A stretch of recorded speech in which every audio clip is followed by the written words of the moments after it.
Good morning, mi amigos. It's about, what, 5:45? 6:45? 5:59. 5:59. We're heading to Mount SHAVANO outside of Salada. Gonna do a 14er, we hope. Aren't we, Barb? Yes. Barb's ready to go. So, Barb was ready to go 30 minutes ago. give me no lip. So anyway, here we go. We're gonna take you on a trip with us. There's a lot of 14ers out here around Salada. We picked this one, some friends of ours. I've done this one before. They said it'd be a good one for our first 14er. That's our girl right there, I believe. So we'll see how it works out. Well, we got a few miles of this, what, maybe 6 or 7. You can do this in a regular passenger car if you want. Probably not gonna be any fun. But it gets us to the trailhead. We passed some people that are already camping. Probably gonna climb it later on. There's another one. But yeah, it's more better in a little pickup or something, that's for sure. But that's our goal over there. Well, we made it to the trailhead. And there is a composting toilet here, and there are a few people already here. And there's some cows down by our truck. We're about 30 minutes behind, but fixing to get on the climb. So far so good, just really beautiful. Unlike yesterday's start. Point up.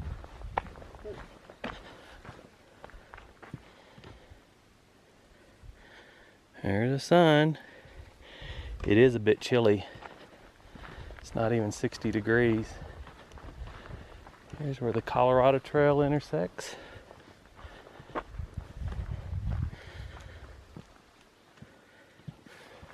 Following some people on YouTube that are doing this.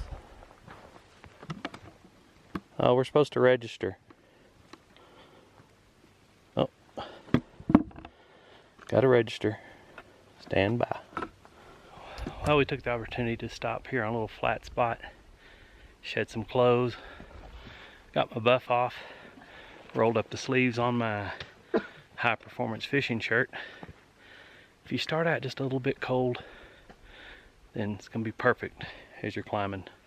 Same goes for cycling for me. So my hands were a bit cold when we started, and I was a bit cold, so it didn't take long. About 30 minutes into the climb, started shedding this stuff. Pretty comfortable now, but I want to have these long sleeves on because when we get up top, I want to be able to cover up my arms and keep the sunburn away. So anyway, we're gonna continue on. Now, what's been great about this is after climbing, you come to some flat spots or semi-flat spots. You get to hear this beautiful running water, which is always nice to have.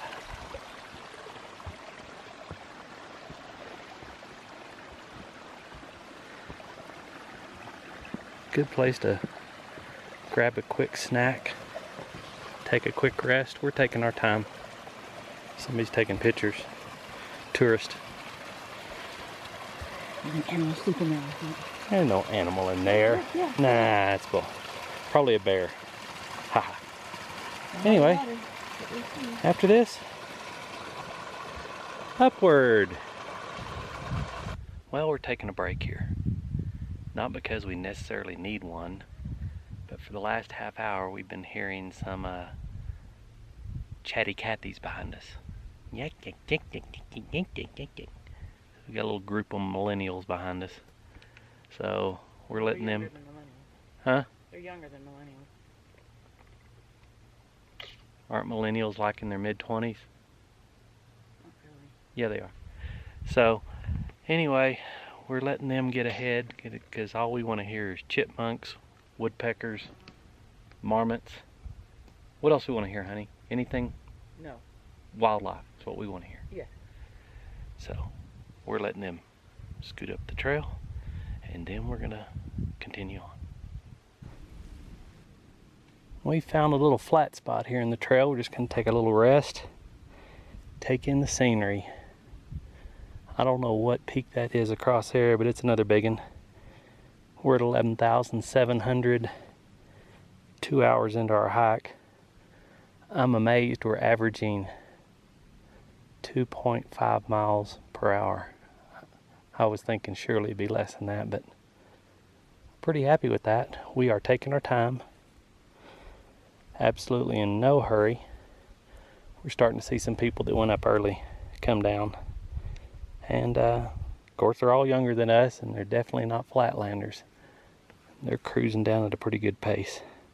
But we're just going to continue on and just enjoy the day. We're almost there. Getting close to 13,000 in the rocks again.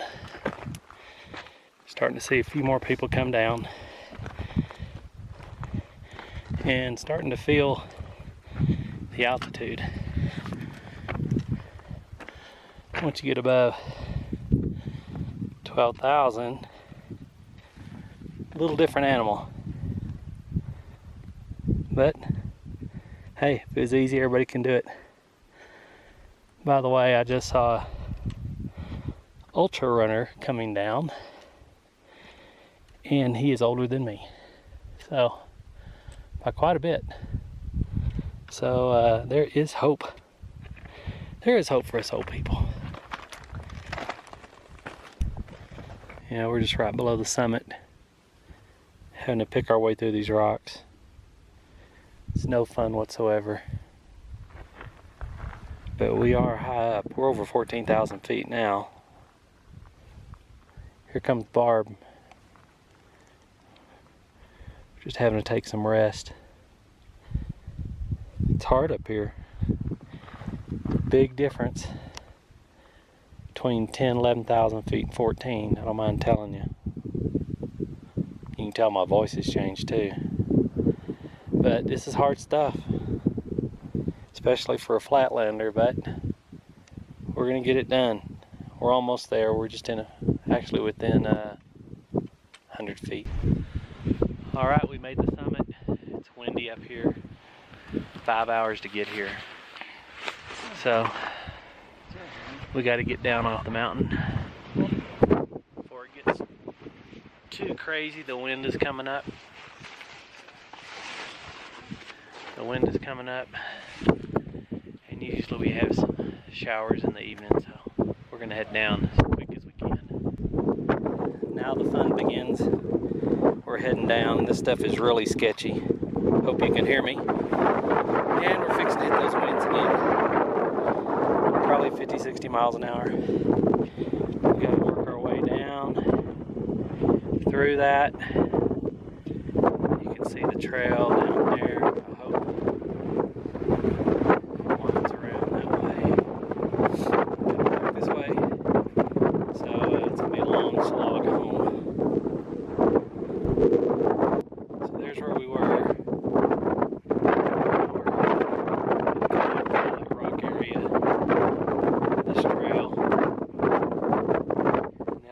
Our way across. Yeah, those are rain clouds, and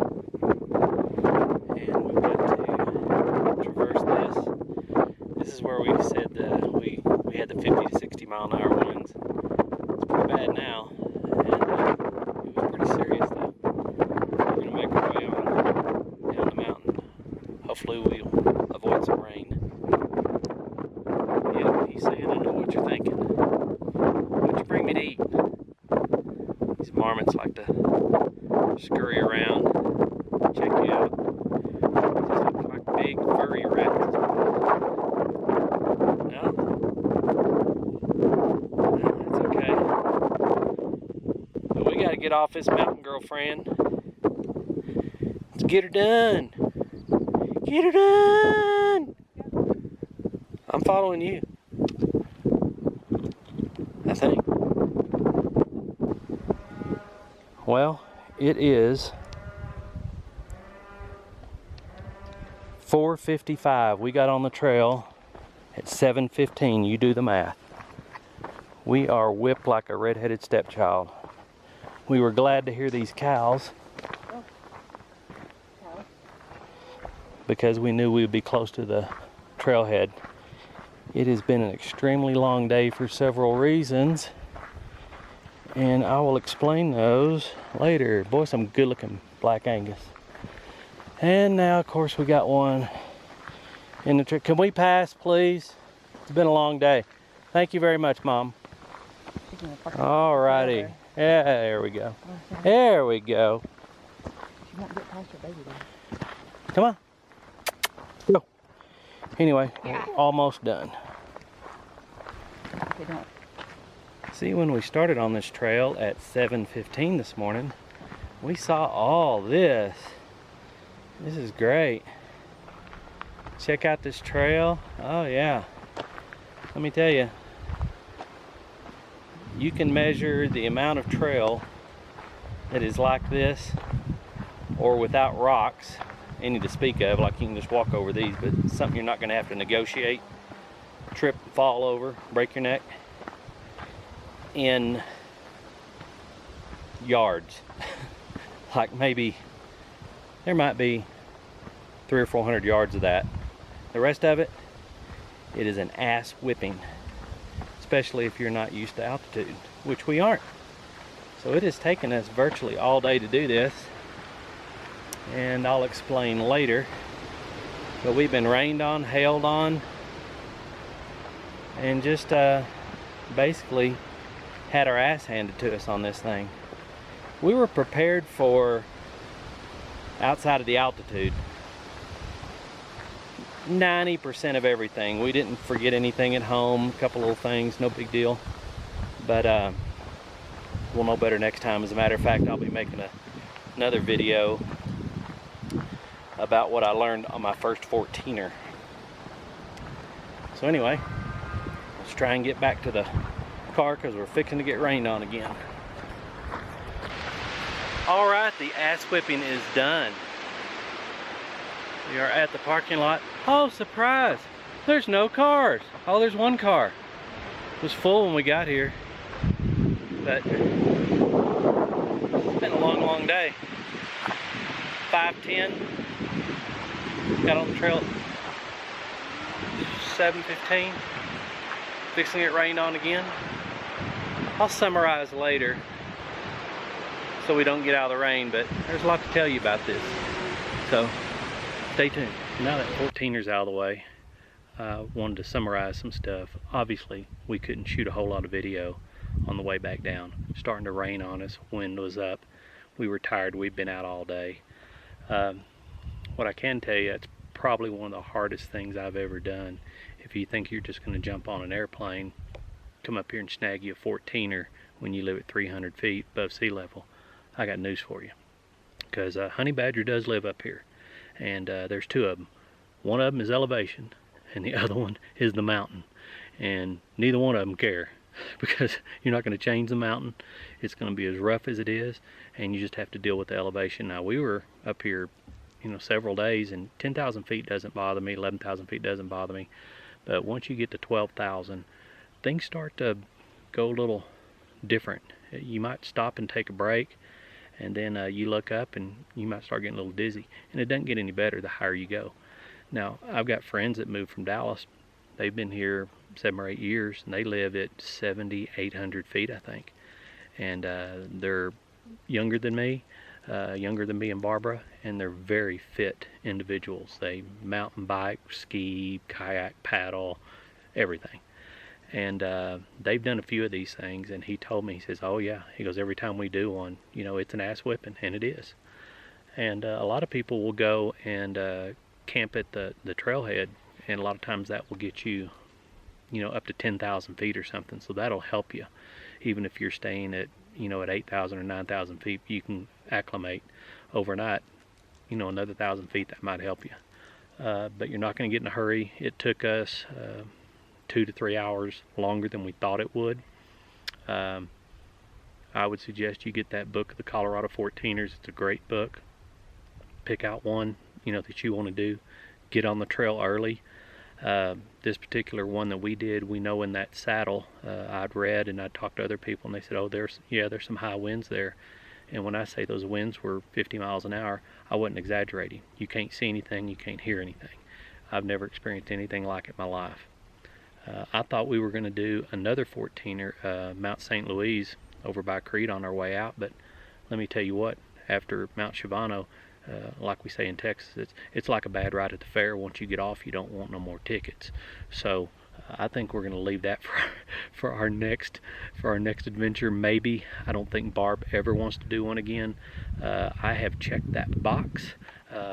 I'm glad I did it, but it was really hard. Just make sure you research whichever one you're going to do. I used a fishing shirt. I thought it was great. Rolled the sleeves down when we started, back, up and down, because the temperature changes quite a bit. Make sure you take food. Make sure you take more water than you think you need to, and especially some electrolytes. I took one bottle that had nothing but Noon in it, which is similar to Pedialyte. I'm not talking about Gatorade or anything like that. I'm talking about a straight electrolyte type of product. That helped. We saw several people that were dehydrated. So get you a hat, sunscreen, protection. Make sure you have rain cover, and a plan. Make sure you have a plan. But enjoy your 14er, but just be ready to deal with the honey badger. So until next time, you guys be safe, and we hope to see you on the trail. Not a 14er. Adios.